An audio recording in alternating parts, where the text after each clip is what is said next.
Say good morning, class students. Akugi ngarang togibado migrating animal sibok togreko. Aduna sigi migrating animal sidai say long form of WMBD. Sumaina ga haba long form ga jikangadam niko World Migratory Bird Day ka haba singcheko. Argi sigi dodo kaina ga hai si extinct oi grabani. Hai ba extinct oi gibache Mauritius haba island se sigi sidai sa human activity dagi admaina extinct oi gre. Aduding asi tawgadorisna red data book se tawsiko red data book adi karino endangered toiraba adugi species ki list to adu dubu threatened animal si red data book ko or natraga red list. International Union for Conservation of Nature hai se IUCN International Union of Conservation Nature se na sigi sidaista machine 1948 sidaista mine haurakadori see oldest and the largest environmental organization ni oldest and the largest environmental organization di kanano ha kanda 1948 IUCN International Union for Conservation of Nature hairibasi sigis the red list or red data book is a list made by the IUCN that gives the status of all the threatened animals in the world haba magi oiriba label do magi oiriba status to masigi hairiba masigi si elephant si masi mutka daurabra kayang wali mutka dauba natra karamba makhan gi khumut no kaina ga haibana chingba singdo adugi magi status to piba singi adumaina list to bure data book ko The species on the list are divided into different groups ni extinct haibama. No member of this species is found either in the wild or in the zoo. Haidi pura mutkraba. Haidi makal ani sui zoo da leba. Wild haidi mapana pukta thadu leba. That is wild and zoo da leba haiba maga. Pula mutkra di zoo da su wild da su mutpatare. Aduna taba wild da dang mutlaga zoo da di mutaba party masulai but extinct hai targa di pura aida se sigi haiba species se either in wild or in zoo loy mutkre extinct in the wild hai taragadi wild di extinct or ba but zoo di laiba species singdo adumaina say extinct in the wild kaure critically endangered sigi haiba species singse extinct oigadaba karai di extinct oidoino wild de extinct oigadaba gi yamna akhoi close oisala aba adugumba species singdo wild niko endangered hai tardi species singse found in very low numbers the phangani wild are dying out fast aduga moise yamna mutka dorbagi yamna chang se yamna wangna leiraba aduga moise wild adumaina masing se yam leitraba endangered vulnerable hai targadi species singse are found in low numbers in the wild haba species singse low numbers in the wild niko near threatened. These species are likely to be classified as threatened soon. The near threatened, the threatened or kadoriba species. Least concern, the risk of these species becoming threatened is low.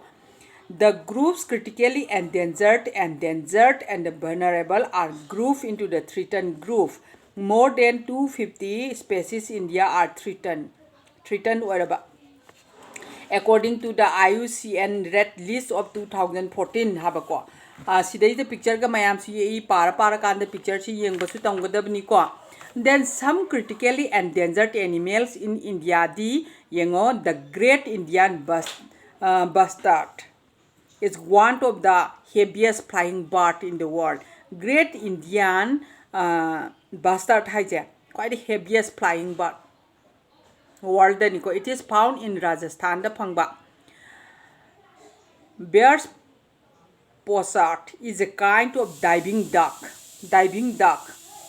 It is seen in northeastern India. Diving duck haidi karino hai kanda akoina iroiba matam da smile ga yung na chop long chong thakibado that is called the diving duck. The Ganges shark is a freshwater shark found in river Ganga. The gharial is a kind of fish-eating crocodile that is found in the Indian subcontinent. Gharial haiseko.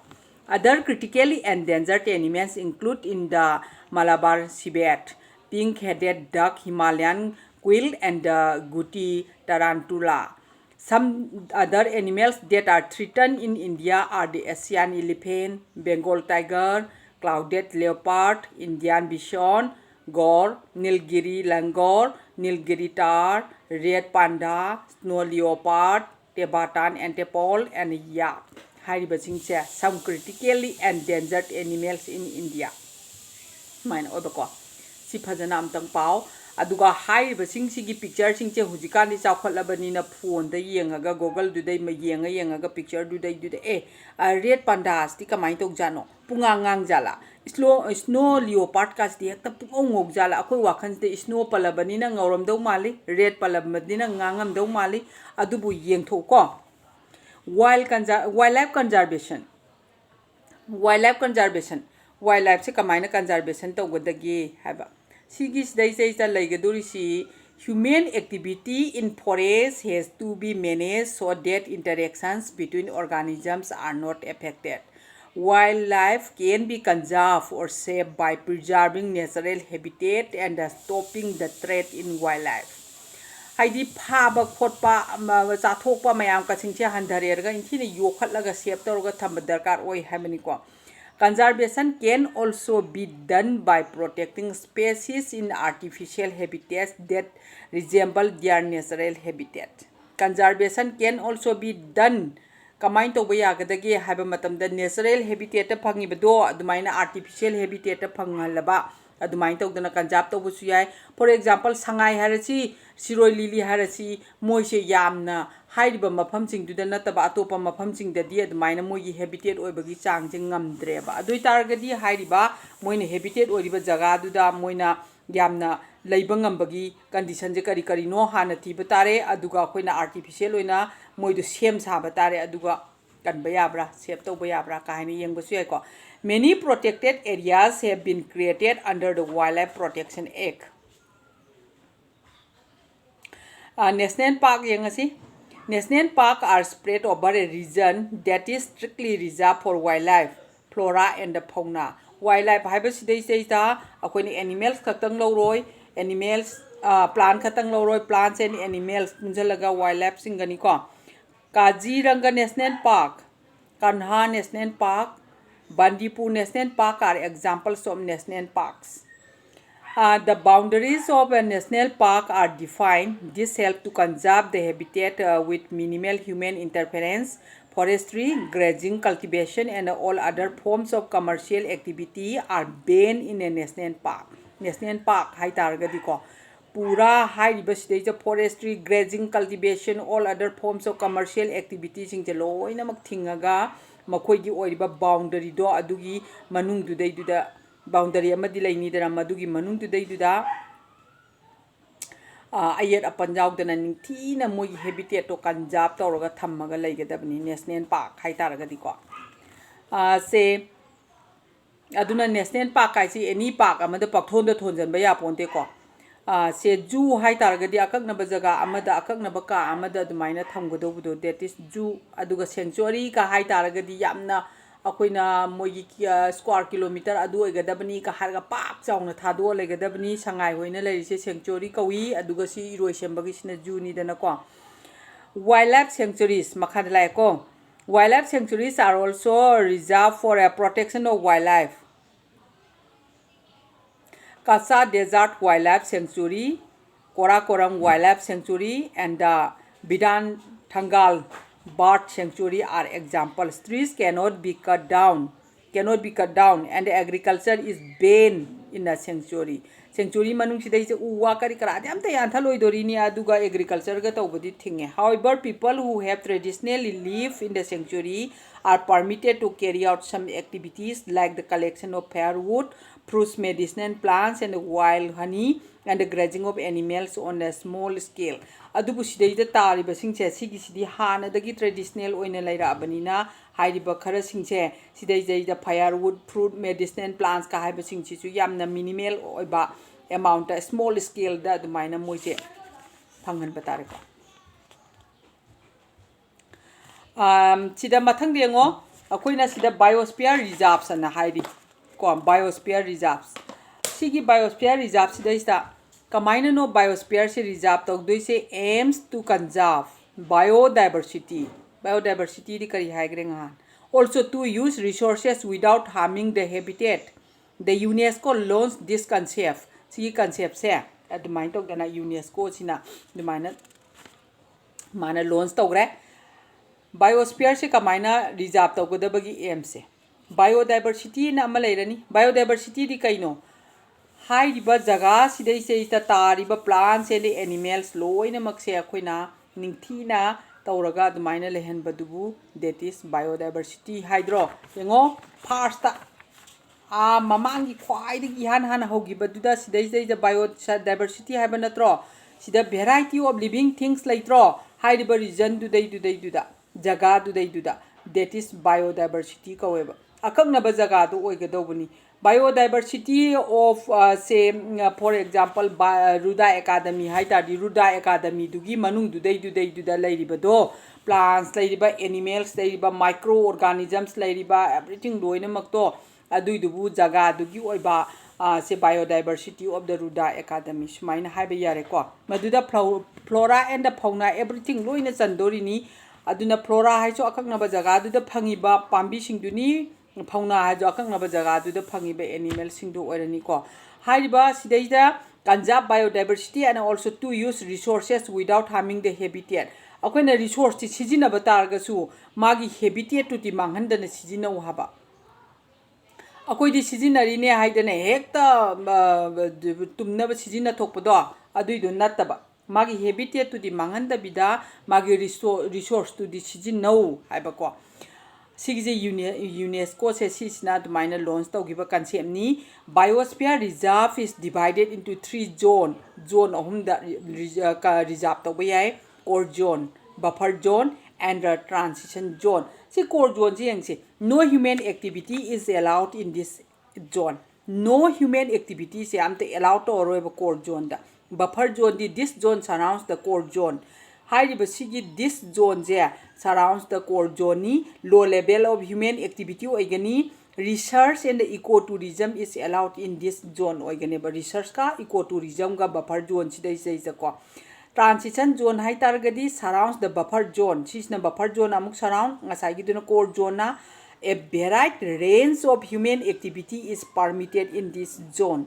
Varied makan gi range of human activities is permitted or zone sida including agriculture and the settlement by local communities, including agriculture oigera settlement by local community oigera.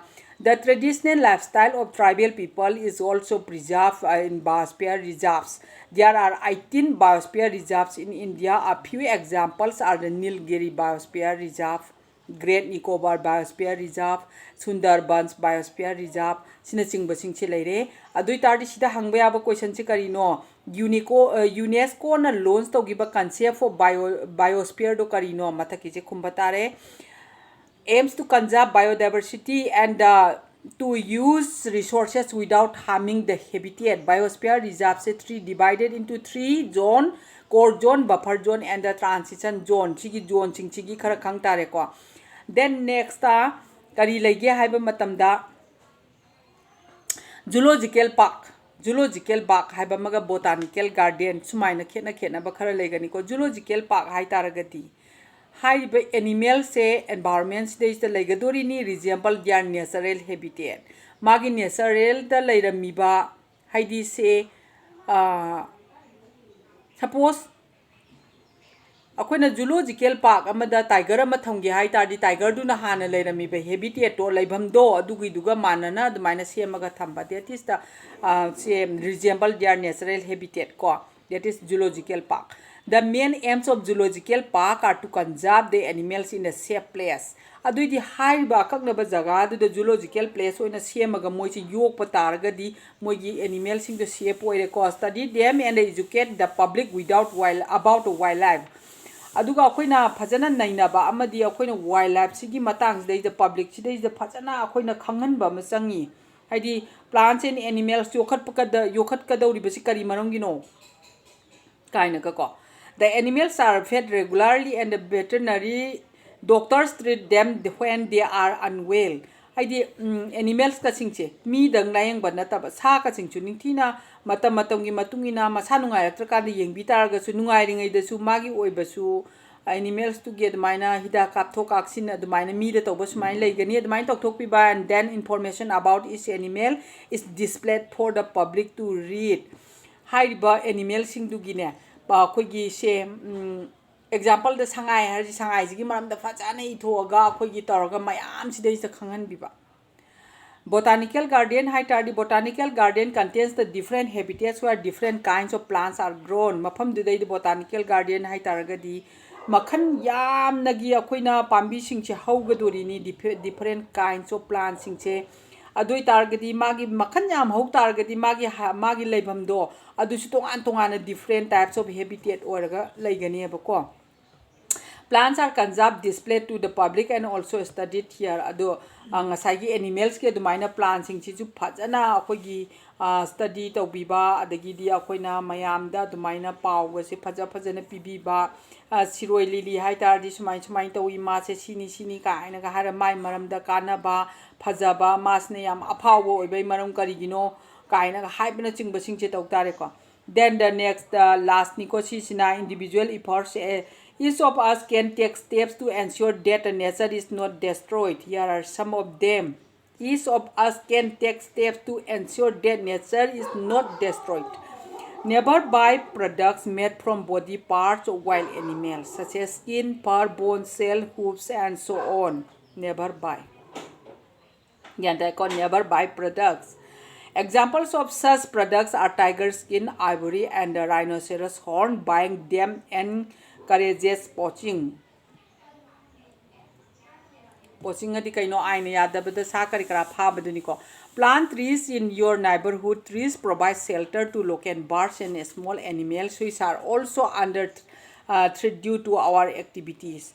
Haidi pambi singche si sina piri bakana basi am pi grajani ne uche kari kara small animals ki mogi amuksu shelter ka singchu amuk oiri adu mathak tu da pambi singchina piri basi akoi da oxygen ka su piri adagi moi dagi product mayam ama su piri yam pi grajani avoid using pesticides to the garden practice composting and use compost instead pesticide ai tar di ps hana baga do sijin na bida ba garden da ko aduga koina compost kumba ai tare ko simba sijin na ba ai di organic oina ko do not waste conserve resources especially paper so that forests do not have to be cut down to support human activities paper ka se mangan bida ba paper ji human ka se forest product ne ba koina yam phajana sijin na bi ba ai tare ko then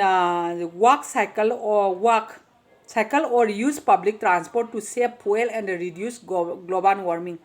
Khong na ga se dum sa thok pi ba cycle ga sijin na thok pi ba adagi di akoina che mayam gi che li ba bus ta ga je tuong ba haidi akoi lanai gi gari macha thok dana car thok dana pak chon cha thok ta ba haidi kai gino da thau do save to ba petrol do diesel do adoi tar ga de akoi global warming that means da akoi gi sa ba gi sang thina ching ba ching je handara kani ha ba ko ai thandana tawbadagi ani na ahum na mi mayam na thousand millions ta prithvi da torok tar ga di something khara di adum handaba ta ba natro pareng asi sibok torsi aduga ai question answer kari kara thagala age khangdaba adumaina tuna hango ko